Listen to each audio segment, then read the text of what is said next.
en una carretera a 170 millas por hora, tienen un accidente, el carro se desbarata, uno pierde una pierna, otro pierde un brazo, y entonces, ¿por qué Dios me hizo esto? Si tú fuiste que iba en un lugar, tú no viste las reglas, tú no obedeciste las leyes del tráfico, entonces por eso te pasó. Eso solamente como un ejemplo, pero así lo ponemos nosotros mismos,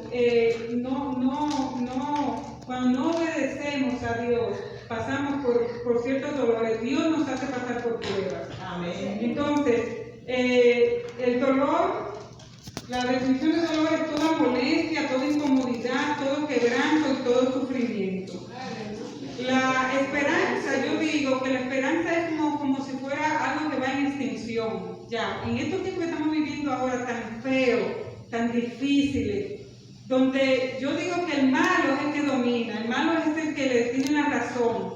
Vemos, por ejemplo, muchachos que se meten en una escuela y matan 20, y entonces se pasan 3 años juzgando a una persona que él mismo está diciendo que ya los mató. O sea, es como que no hay esperanza, la esperanza va disminuyendo. El malo está, y el injusto está como por encima del bueno y del justo, lamentablemente. Pero así mismo, ya sabemos lo que es el dolor y la esperanza. Vamos a hablar entonces del pueblo de Israel, que ahí es donde vamos, en Jeremías 29, 4, 8, cuando él le dice al pueblo de Israel, Jeremías le dice, Dios, lo van a transportar a Babilonia, ¿verdad? Porque ¿qué pasa? Había como quien dice 2 partidos políticos, estaba Egipto y estaba Babilonia. Entonces, Babilonia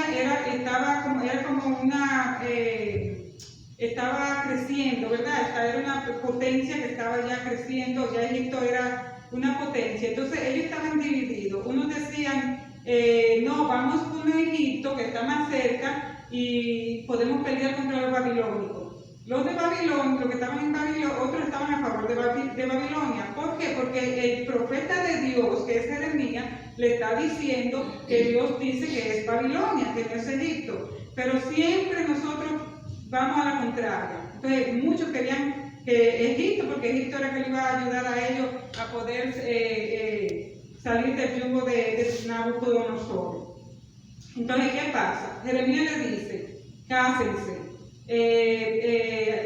hagan sus casas. O sea, le está diciendo, ustedes van a pasar bastante tiempo en Babilonia.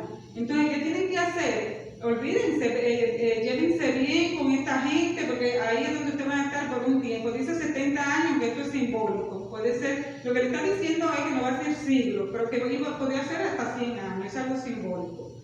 Entonces, ¿qué pasa? En Jeremías, porque Dios, antes de hacer todo, Dios hace un preaviso. Dios no castiga a nadie por castigar. Dios primero nos avisa. Muchas veces Dios nos habla. Puede ser ya sea por un sueño, por una persona que venga donde ti te diga algo, hay gente que Dios le habla audible. Y hay personas, porque a mí me ha pasado, que Dios me habla, es algo que yo siento. No es que yo oiga una voz, es algo que yo siento. Yo recuerdo, y déjenme decirle que si yo hubiese oído la voz en ese tiempo, cuando Dios me hablaba, que yo lo sentía. Yo me acuerdo que yo estaba limpiando mi casa, varias veces me pasó. Yo limpiaba mi casa, mi hijo era un teenager, y yo sentía que deja el trapo y ponte a orar. Pero yo decía, yo no era cristiana en ese tiempo. Yo decía, yo voy a rezar, pues en eso yo era católica, voy a rezar después. Y seguía limpiando, nunca lo hacía. Y yo no sabía que mi hijo estaba lamentablemente usando droga. Era un teenager y se iba con los amigos a usar droga. Entonces, ¿qué pasa? Si yo hubiese oído la voz temprana de Dios, quizás yo hubiese pasado por todo el sufrimiento que yo he pasado con mi hijo. Y así mismo, de esa manera, Dios le habló temprano al pueblo de Israel con el profeta Jeremías, y ellos no escucharon la voz. O sea, Dios le decía a este pueblo, no se mezclen con otra gente, con los egipcios, con los asirios. Ellos empezaron a adorar todos esos dioses que no eran de ellos. Empezaron a odiar, dejaron a Dios, no le servían a Dios, ya no adoraban lo castigó. Entonces vamos a buscar donde el preaviso que Dios le hace sobre el profeta Jeremías, en 25, 4 y 7. Él le dice: y envió Jehová a vosotros todos sus siervos, los profetas, enviándoles desde temprano y sin cesar. O sea, Dios manda, Dios habla primero, amén. Dios da la advertencia primero y amén. Sin cesar, porque muchas veces te manda a personas inclusive a hablarte, amén. Pero no oísteis ni inclinasteis vuestros oídos para escuchar.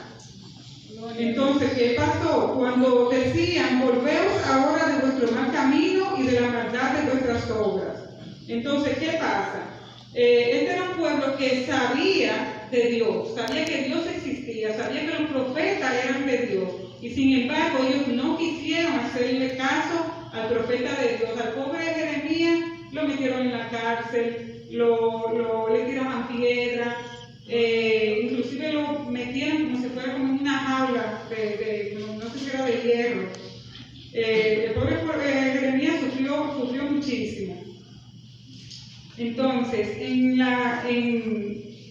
otra declaración profética porque yo no sé por qué que el hombre siempre se va a lo contrario a cuando Dios habla.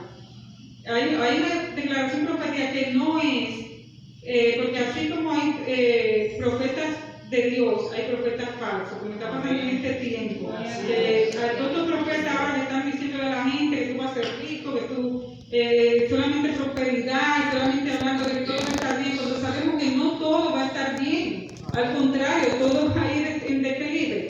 Entonces, ¿qué pasa? Vinieron aquellos profetas y le dijeron, aconteció, en el 1.4, en el 28 de Jeremías 1.4, aconteció en el mismo año, en el principio del reinado de Sedequías, rey de Judá, en el año 4, en el 5º mes, que Ananías, hijo de Azur, profeta que era de Gabaón, me habló en la casa de Jehová delante de los sacerdotes y todo el pueblo diciendo: así habló Jehová de los ejércitos, Dios de Israel, diciendo: quebrantaré el yugo del rey de Babilonia.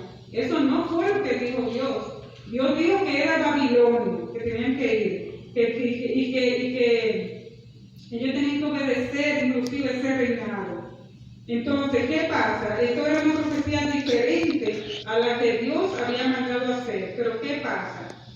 El pueblo de Israel está dividido. O sea, hay familias que están divididas porque están en Babilonia y otros están en Israel y en Judá. ¿Qué quieren la gente? La gente quiere estar con su familia. Entonces, ¿qué hacen estos profetas? Que le hablan lo que ellos quieren oír. Igualito que ahora. Ahora la gente quiere que le digan que ellos no son buenos. No, eso no importa, eso es un pecado pequeño que tú hiciste, eso no tiene nada de malo. Olvídate, Dios es bueno, y no es así. Entonces estos profetas hicieron eso. Empezaron a tocar la música que ellos quisieron oír y ellos se alegraron pensando que era verdad, pero Jeremías se lo dijo bien claro. En Jeremías, déjame ver, hay otra parte aquí que es el mensaje de Jeremías, que es un mensaje impopular, porque el mensaje de Dios, yo no sé por qué es tan impopular. O sea, la gente no quiere oír la verdad, la gente no quiere que le digan mentiras, pienso yo. Pero aparte de que Dios da castigo, ¿verdad? Porque Dios lo que quería era que este pueblo entendiera de que Él está con ellos, de que Él los ama, pero que tenían que aprender como pueblo. De esa misma manera, nosotros individualmente, Dios trabaja con cada uno de nosotros para que nosotros no tengamos que pasar por el castigo. En Jeremías 30:1, ahí él le dice, estoy contigo, pero no quiere decir que el que esté contigo no te voy a castigar. Entonces le dice, la palabra de Jehová que vino a Jeremías diciendo, esto es en el lugar, voy al 10 ahora. En el 10 le dice, tú pues, siervo mío, Jacob, no temas, dice Jehová, ni te atemorices. O sea, Dios le está diciendo, no temas, que yo estoy contigo. Otra cosa que me olvidó decir era lo de Nabucodonosor, que en una parte aquí Dios le dice a Nabucodonosor, siervo mío,